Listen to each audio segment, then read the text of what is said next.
again, thank y'all for being here. I don't want to make small of a moment that was pretty incredible. I still can't get over. I really wish that everybody that was a part of this could be here. Tris is also recording this whole thing, so I can send it to those guys. I know it's not the same, but we wish they could all make it tonight for sure. But what a night when you think about everything that happened. Sometimes it feels like it was last week, sometimes it feels like it was a year ago.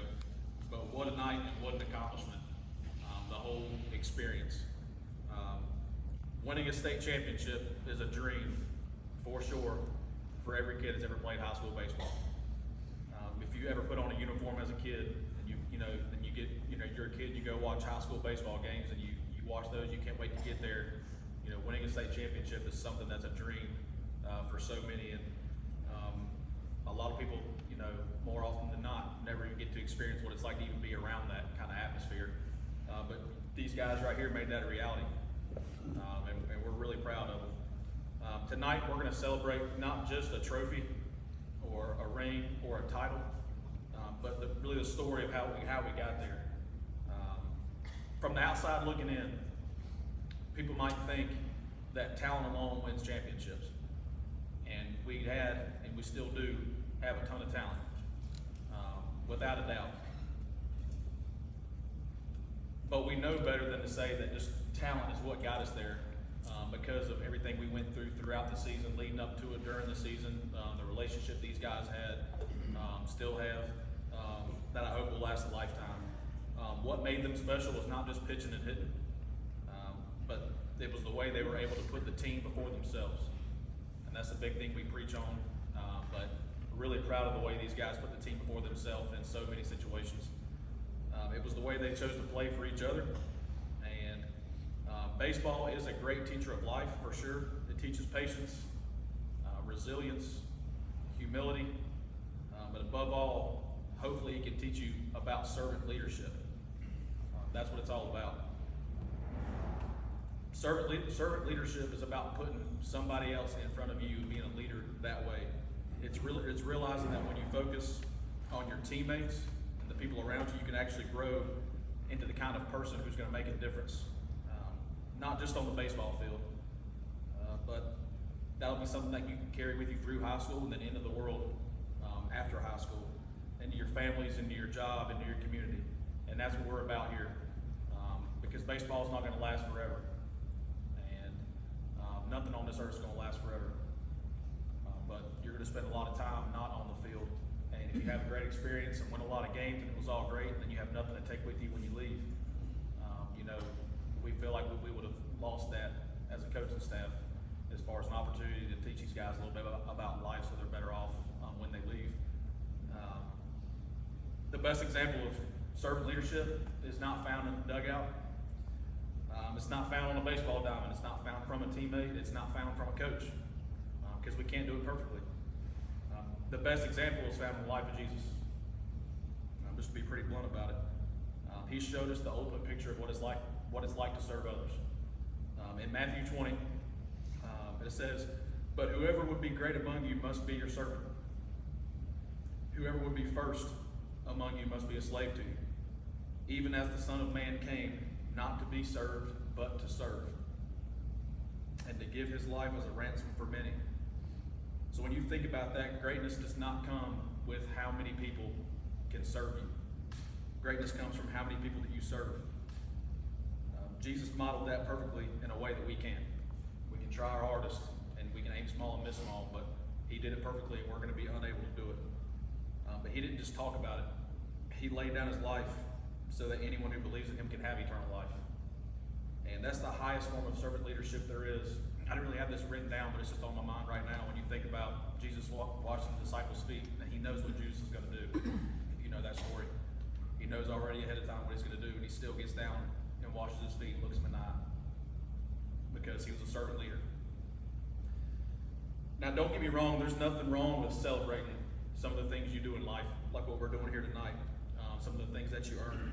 God's a good dad. He wants to give good gifts to his kids, without a doubt. And a state championship ring is one of those gifts that these big guys are about to get. It's a reminder of your hard work and your grit and the bond you shared with your brothers out here, because you guys all had a common goal and were ready to sacrifice for the better of your team. Jesus also gave us a perspective about this stuff too, though, with the gifts and the things on earth. Do not lay up for yourselves treasures on earth, where moth and rust will destroy, and thieves break in and steal. But instead, put them in heaven, where moth and rust do not destroy, and thieves don't break in and steal. And that's the balance. There's nothing wrong with nice things in life. Rings, trophies, memories, because we've got a ton of them. But they're gifts from a generous dad. And what lasts forever is what lasts forever is what you do for him in his kingdom moving forward. I'm not sure how many of you guys noticed the similarities between the state championship series and the playoffs that led up to it. It's pretty remarkable. I'll start with the cheesy one. We had to beat 3 Mustangs to get there, number one. Then we had to beat or play 3 Rampants while we were there. But move on to a little more coincidental. 3rd round against East Lincoln. Get caught in a rain delay. Things weren't necessarily going our way, we get caught in a rain delay. We got to bounce back. We show up and get it done. State championship didn't start off the way we wanted it to. All of a sudden, here comes the rain. We've been there before. We bounced back, got back out there, and finished the job. We go to East Rowan. We play 14 innings of either shutout or tied baseball. And I know we're all thinking the whole time, and I heard it from everybody, and I was thinking it myself, like, this would have been nice to just do this like in the 8th inning or 9th inning, but whatever. Because that wasn't in the ultimate plan. Because how many innings of shutout baseball did we pitch on Saturday at the state championship? 14. Because that was a part of the plan. East Rowan, we had to deal with a rowdy crowd. Now to deal with some kids from the other school, and we had to battle that, and they're right up behind us and making all this noise. We had our community there backing us up. I was able to see and hear that. What are you laughing at, Ryan? And then we go to a state championship. We've got another team that wants to be rowdy, and I'm gonna get to that more later. But you definitely had your community backing you up. So it all just seemed crazy on the road to Holly Springs. It all seemed crazy that these guys just had to be the cardiac kids every time we played. But there was a plan for it. There's a parable about a Chinese farmer. Not sure you heard it. I shared it with these guys about 2 weeks ago. And well, it goes like this. There's a farmer, and he has a horse. He loses his horse. It runs off in the woods, and it's gone. People in the community come up to him. So sorry to hear about your horse. You lost your horse. That's so unfortunate. And he says, maybe. And they just walk away from him like, maybe, okay. Well, the next day, his horse comes running out of the woods. He's got 9 other wild horses with him. Goes straight to this guy's property. And now he's got 10 horses. Everybody comes up to him. Wow, how fortunate. Thought you lost your horse. Now you've got 10 horses. That's great. Maybe. Like, can't please this guy. So they walk away and leave. So his son's out there helping him break these wild horses. And his son gets bucked off one of the horses, breaks his leg. Blah, blah, blah. So unfortunate about your son. Hate to hear that. Maybe. Well, war breaks out. So they insert the draft. They're going door to door. They go to this guy's house. His son doesn't have to go off to war because he's got a broken leg. Wow, how fortunate. Maybe. And so on and so forth. You can't control what's going to happen 5 minutes from now. You do your best, but you have an opportunity to look at things one of 2 ways. And it's maybe.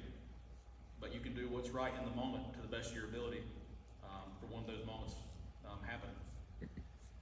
So to go through what we went through, Coach, I know you were super excited about this season. Felt like you had a really good team. You guys are 1-5. I hate to hear that. That's, I know you were really excited about this year. That's unfortunate. Maybe. Coach, you guys are on a roll now. Everybody's back. You're healthy. I don't think anybody can stop you. Maybe. Coach, you made it to the playoffs. That's great. But you got to face North Iredale, a conference opponent, in the 2nd round. Now you got East Lincoln in the 3rd round, 2 conference opponents. It's hard to beat a good team 3 times. Maybe. Coach, you had their ace on the mound. State championship game 1. You almost had them. And the wheels fell off. I hate to hear that. Y'all had them. Maybe. Every time you look at the ring, which I know is going to be all the time, I want it to be more than a symbol from a game that you won. Let it be a reminder that you don't know what tomorrow holds, and the most important thing you can do is live for others and for Jesus today, and then let the chips fall where they fall, because maybe. After doing all that, maybe or maybe not, but this time it was a pretty incredible maybe. And I'm really, really proud of these guys because they did it. And nobody will ever be able to take that away from you. So, work hard for the people around you. Talk about Jesus daily. Spend time with him daily. I pray that you guys do, and let your life be a reflection of servant leadership. So we're going to celebrate the highest achievement that you can reach in high school baseball, and I am super proud of you guys, the ones here tonight and the ones that were not able to be here tonight. But more than that, I'm thankful. I'm really, really thankful. You know, it's not about me at all, but you guys have given me a gift that you just don't understand. A lot of guys coach for years, way better coaches than I am. Know more about the game, better at coaching it. And not everybody even gets to get to that game. And you guys allowed us as coaches, your parents, and your community that have been behind you guys, you allowed them all to experience the same thing. And we are all very grateful. I'm thankful that God has given us this moment. Because a year ago, I can say that, well, next fall I'll be doing a ring ceremony. I should have, that's on me. But yeah, I'm thankful for that. I'm thankful for the brotherhood that you guys built. And I'm thankful for the reminder that our real treasures aren't on this earth either. The only thing you take with you when you leave this earth, the only thing you can take with you is praises and people. You want to get as many of them as you can. Praises and people, that's the only thing you can take with you. Speaking of people, the last thing I wanted to say before we move on is for the people in this room that didn't wear the uniform. My most memorable moment from the state championship, which to be honest with you is mostly a blur. Can't remember much about it, to be honest with you, as far as certain moments. But my most memorable moment was just before Game 3. You probably know exactly what I'm talking about already. But we're out there, the place is going absolutely crazy. And, you know, our crowd's going crazy, their crowd's going crazy. You can't hear yourself think. It's loud. Y'all are chanting, they're chanting. Y'all are way better off than they are. You drowning them out. We can't hear a word they're saying. And I look over at the other team's dugout. Their kids are outside the dugout. They're looking in the stands. They're laughing. They're pointing at their buddy. Look what he's doing other hand gestures that I'm not going to do. And picking and cutting up, smiling, laughing. And I look over at our guys, and they're like this, staring at the field. Laser focused, completely locked in. I'm getting chills thinking about it. It actually brought a smile to my face, which these guys will tell you, unfortunately, that doesn't happen enough on the field because I'm locked in apparently. But I remember getting the guys together, and I remember telling them, look at the other team over there. Look how they're acting. Look what's important to them right now. Y'all have nothing to worry about because your community showed up and they've got your back. And y'all can stay focused on this game because we're going to win this game. And without y'all showing up and doing your part, which did not go unnoticed, you know, things obviously went in our favor. And, you know, I'm not dumb enough to realize that y'all all had a part in that. So I appreciate you guys for showing up and being as supportive as you guys have. All right, sorry, I got on a tangent there. Wear your rings proudly, but live your lives even louder for Christ. That's the kind of victory that never fades. So, thank you, Jesus, for everything, and especially for tonight. All right. Y'all about ready? Have y'all heard a word I've said the whole time? No? Okay. All right, so I'm going to call you guys up in number order. I'm including the guys that aren't here because we're going to recognize everybody. You guys are going to come up on stage. You're going to shake hands with your coaches. And then I'm going to hand you a box. You are not going to open that box yet. You'll form a line 1 to 22 back here behind me with your numbers, with that box in your hand. And then once we've all got them, I'll let you guys know, and y'all can all open them at the same time. Okay? As I call their names.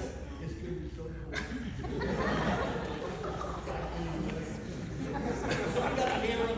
We can take a picture of this. Mike Sullivan, everybody. Mike Sullivan. As I call their names, this is not graduation, so we can applaud for every kid when they come up on the stage. So guys, if y'all want to go ahead and kind of line up in number order, the best of your ability, so it's not awkward and you're tripping over each other walking up here, just head over there.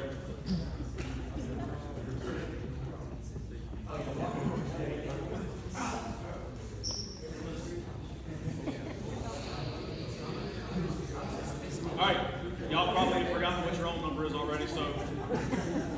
All right, first person we have up, not able to be with us tonight because his brother's getting married, but number 1 is Casey McGinnis.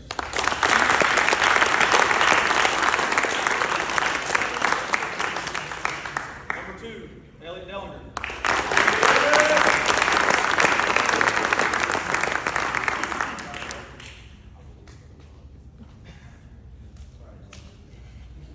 Number 3, Chad Matthews.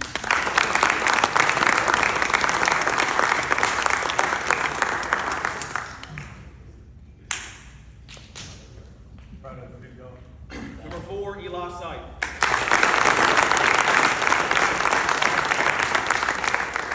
Who made the club baseball team at NC State. First baseman for J.H. Rose did not. Not that that's a big deal, but Eli made it. Number 5, Jack Workman.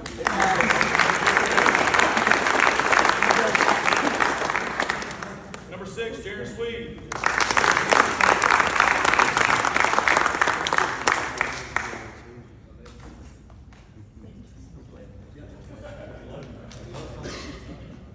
Number 7, Kellen Carr.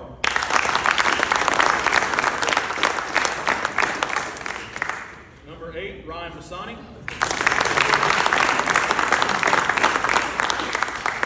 Number 9, Tucker Sigmund.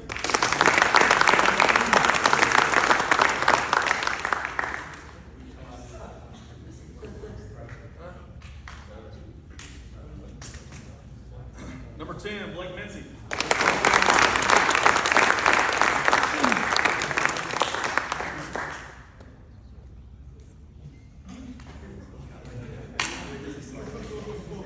Number 12, Houston Summey.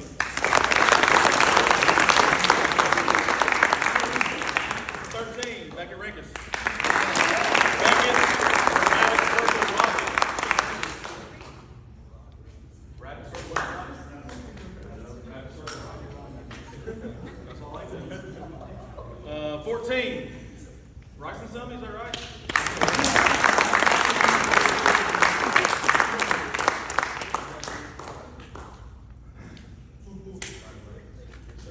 I told him that him and Houston had to share one, but Houston's hands are bigger because he's got man hands, so it won't fit him. Number, what you want, Wormy or Steven? We're going with Steven. Number 15, Stephen Fox.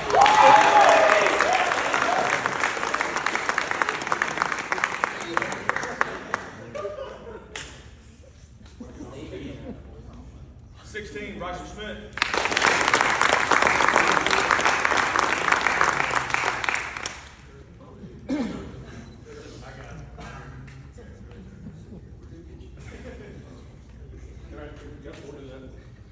I guess I'll say Brady. Number 17, Brady Dillon.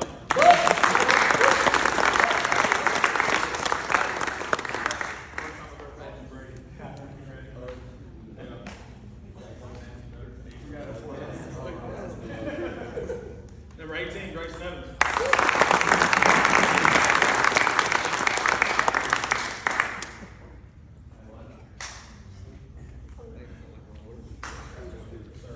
Number 19, Parker Williams.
ready? All right, open them up, go ahead.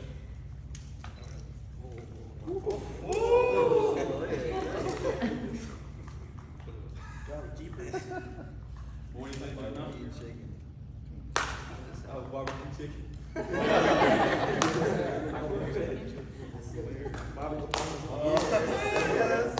Yeah, thank you.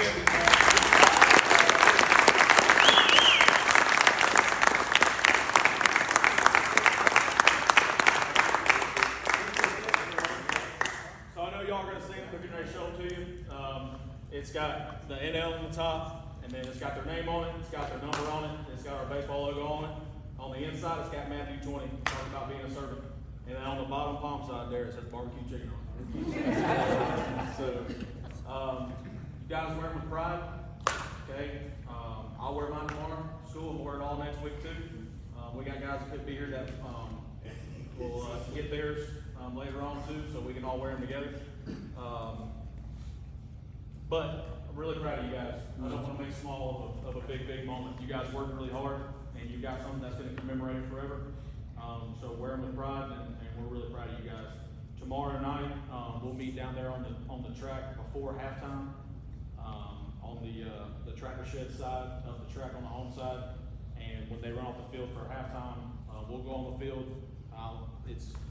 They'll be setting stuff up for the band or whatever, but they're going to announce everybody's names, announce them being state champions, to continue to celebrate that. And I will see you guys tomorrow night.